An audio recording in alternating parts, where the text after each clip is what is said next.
Hello students, आज आपण या लेक्चरला मागचे जे लेक्चर आहे त्याच्या कंटिन्युएशनमध्ये घेणार आहोत. मागे आपण स्पेसिफिकेशन स्टडी केलेत युनिट 3 मधले DSR सब्जेक्ट, ओके, डिप्लोमा लेवलसाठी. तर इफ स्पेसिफिकेशन्स वेगवेगळे होते. आपले स्पेसिफिकेशन आपण लास्ट लेक्चरला स्टडी केले ते म्हणजे स्पेसिंग किती असायला पाहिजे रेनफोर्समेंट मधली, मॅक्झिमम आणि मिनिमम. देन मॅक्झिमम रेनफोर्समेंट किती प्रोव्हाइड केलं पाहिजे, मिनिमम रेनफोर्समेंट किती प्रोव्हाइड केलं पाहिजे हे बघितलं होतं. आणि लॅप स्प्लायसेस कोणत्या कंडिशनला प्रोव्हाइड केले जातात आणि किती असायला पाहिजे लॅप लेंथ ती आपण बघितलं होतं. आता ह्या लेक्चरमध्ये आपण बघणार आहोत इफेक्टिव्ह स्पॅन. इफेक्टिव्ह स्पॅन किती असायला पाहिजे, तर ही जी डायग्राम आहे त्याच्यावरून आपण समजून घेऊ शकतो. आता टाईप ऑफ स्लॅब आहेत त्यावर डिपेंड की कोणत्या टाईप ऑफ स्लॅबला किती इफेक्टिव्ह स्पॅन घ्यायचा. इफेक्टिव्ह स्पॅन आपल्याला टोटल जो डिझाईन लोड आहे किंवा वर्किंग लोड आहे तो कॅल्क्युलेट करण्यासाठी इफेक्टिव्ह स्पॅन आपल्याला लागतो. इफेक्टिव्ह स्पॅन म्हणजेच की that is not built integrally with the support, म्हणजे तेवढा जो स्पॅन आहे तो सपोर्टला इंटिग्रली बिल्ड झालेला नाही तिथपर्यंत स्पॅन कन्सिडर केला जातो आणि त्याला आपण म्हणतो इफेक्टिव्ह स्पॅन. मग तो कसा कॅल्क्युलेट करायचा, इंटिग्रली बिल्ट म्हणजेच काय थोडक्यात. आता इथे बघा, ही जी वॉल असेल किंवा इथे सपोज कॉलम आहे आणि हा स्लॅब आहे किंवा बीम आहे, तर बीम आणि कॉलम एकमेकांना काय केलेले आहे, इथं ज्या ठिकाणी जंक्शन आहे त्या ठिकाणी एका पॉइंटला त्यांचे रेनफोर्समेंट एकमेकांमध्ये इंटिग्रली काय केले, बिल्ट झालेले आहेत. मग ज्या पॉइंट पर्यंत ते इंटिग्रली बिल्ड झालेले नाहीत तो तिथून ते इथपर्यंत जे काही डिस्टन्स असेल त्याला आपण काय म्हणू शकतो, इफेक्टिव्ह स्पॅन म्हणू शकतो. आणि तो इफेक्टिव्ह स्पॅन आपण लोड कॅल्क्युलेट करण्यासाठी किंवा मोमेंट्स जे पुढे डिझाईन करणार आहोत आपण स्लॅब युनिट नंबर 5, तर युनिट नंबर 5 मध्ये आपल्याला स्लॅब डिझाईन करायचे. त्यावेळेस आपल्याला इफेक्टिव्ह स्पॅन आपल्याला कॅल्क्युलेट करायचा आहे आणि तो इफेक्टिव्ह स्पॅन आपल्याला लोड कॅल्क्युलेशनसाठी घ्यायचा आहे. त्यासाठी आपण इथं इफेक्टिव्ह स्पॅन कसा कॅल्क्युलेट करायचा, त्याचे फॉर्म्युलेज काय तर ते आपण घेणार आहोत. हे जे स्पेसिफिकेशन आहे ते IS 456 मध्ये मेन्शन केलेलं आहे. ही जी डायग्राम आहे याच्यामध्ये सिम्पली सपोर्टेड स्लॅब आहे. हा स्लॅब आहे वरती दाखवलेला, खाली 2 सपोर्ट दाखवले. आता सिम्बॉलवरून वॉल आहेत ह्या, okay, cross section of the wall आहे आणि हे cross section of the slab आहे. याच्यामध्ये मेन रेनफोर्समेंट आणि डिस्ट्रीब्युशन बार आणि मेन रेनफोर्समेंट प्रोव्हाइड केलेली आहे. त्याच्यामध्ये ही सेंटर लाईन आहे सपोर्टमधून गेलेली, दोन्ही सपोर्टमधून गेलेली सेंटर लाईन. स्मॉल टी जे दाखवतं ते म्हणजे थिकनेस ऑफ द सपोर्ट दाखवते. स्मॉल डी दाखवतोय तो म्हणजे डेप्थ ऑफ द बीम दाखवते, टोटल डेप्थ जी काय असेल बीमची ती. LC म्हणजेच काय, क्लिअर टू क्लिअर स्पॅन म्हणजे इनर टू इनर डिस्टन्स दाखवते 2 सपोर्ट मधलं. आणि L सफिक्स EF दाखवते centre to centre distance between the supports. तर 2 सपोर्ट मधलं जे काही सेंटर टू सेंटर डिस्टन्स आहे ते डिनोट केलेलं आहे LEF वरून. मग इफेक्टिव्ह स्पॅन आपण आता कॅल्क्युलेट करणार आहोत. तर इफेक्टिव्ह स्पॅन पहिली केस येते सिम्पली सपोर्टेड स्लॅबसाठी. जर तुम्हाला सिम्पली सपोर्टेड स्लॅब जर डिझाईन करायचा असेल, स्लॅब म्हणा किंवा बीम म्हणा, तर त्याच्यासाठी वर्किंग लोड किंवा डिझाईन लोड किंवा पुढे जे काही लोडचे कॅल्क्युलेशन आहे किंवा मोमेंट आहे, मोमेंट कॅल्क्युलेट करण्यासाठी इफेक्टिव्ह स्पॅन लागतो आपल्याला. मग जर सिम्पली सपोर्टेड स्लॅब किंवा बीम डिझाईन करायचे मग त्याच्यासाठी तुम्ही इफेक्टिव्ह लेंथ कशी फाइंड आउट करणार किंवा इफेक्टिव्ह स्पॅन कसा फाइंड आउट करणार. So L effective is nothing but the smaller of these 3.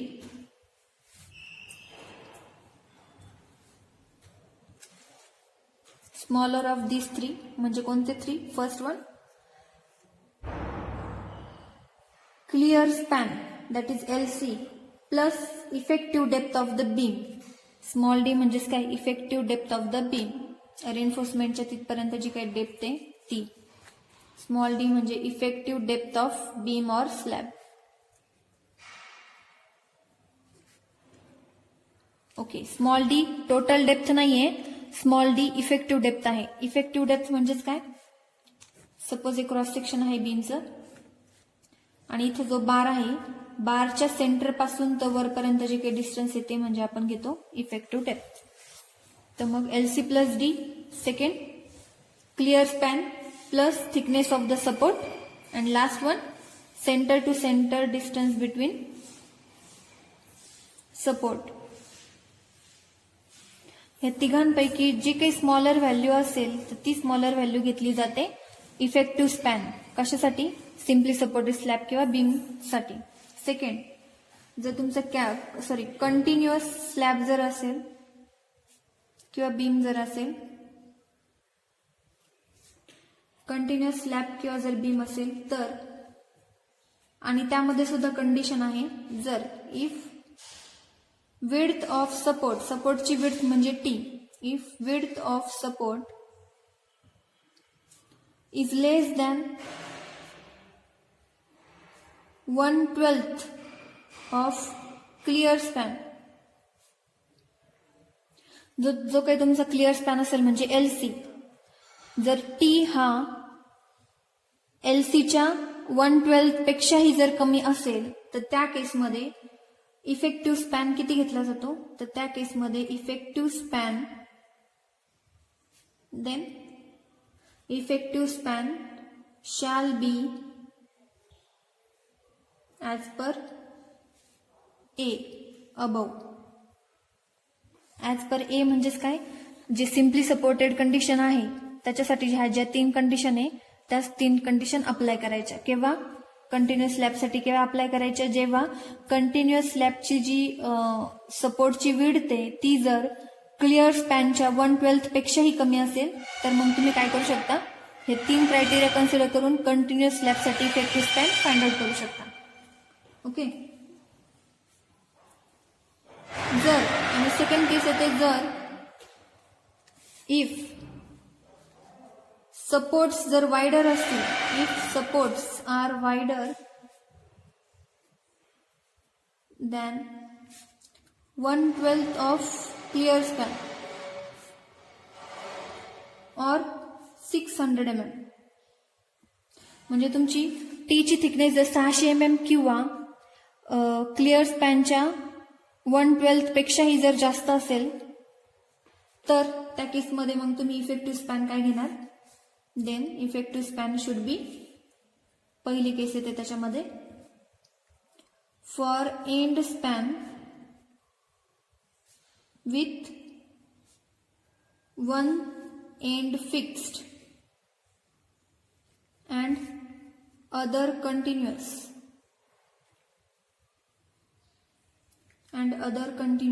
or for intermediate span the effective span shall be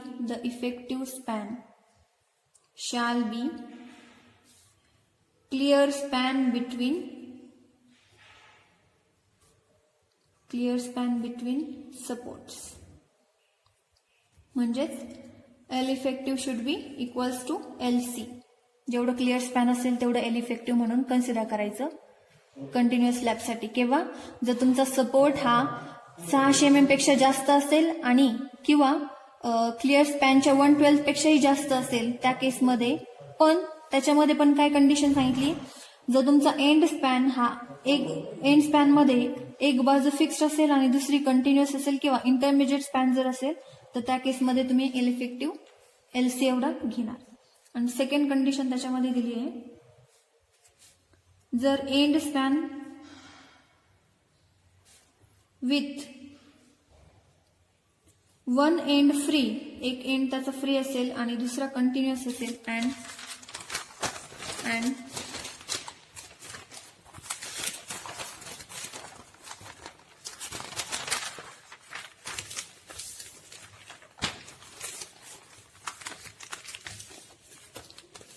one end free and other continuous,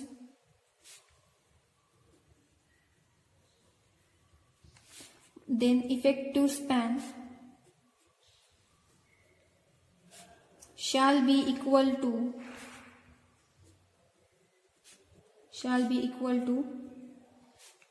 clear span plus half of effective depth of slab or beams, ज्याच्यासाठी तुम्हाला calculate करायची effective span और or clear span plus half of width of discontinuous support, whichever is less. Summarise जर केलं तर L effective should be LC plus D by 2 half of the effective depth or LC plus half of the width of discontinuous support. Discontinuous support.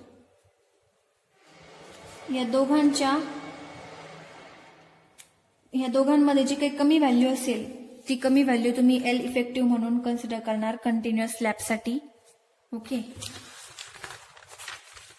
केव्हा? ज्यावेळेस त्या end स्पॅनचा एक end free असेल आणि दुसरा कंटिन्युअस असेल त्या केसमध्ये. थर्ड, आता कॅन्टिलिव्हरसाठी. हे झालं कंटिन्युअस स्लॅबसाठी. जर तुमचा कॅन्टिलिव्हर स्लॅब किंवा कॅन्टिलिव्हर बीम असेल तर कॅन्टिलिव्हरसाठी घेतली जाते. तर कॅन्टिलिव्हर सपोज हा सपोर्ट आहे आणि इकडे दुसरा एंड काय असतो, एक एंड फिक्स्ड आणि दुसरा एंड फ्री असतो. मग त्याच्यासाठी हा झाला सेंटर, सपोर्टचा सेंटर झाला आणि हे इथे. मग कॅन्टिलिव्हरसाठी इफेक्टिव्ह स्पॅन घेतली जाते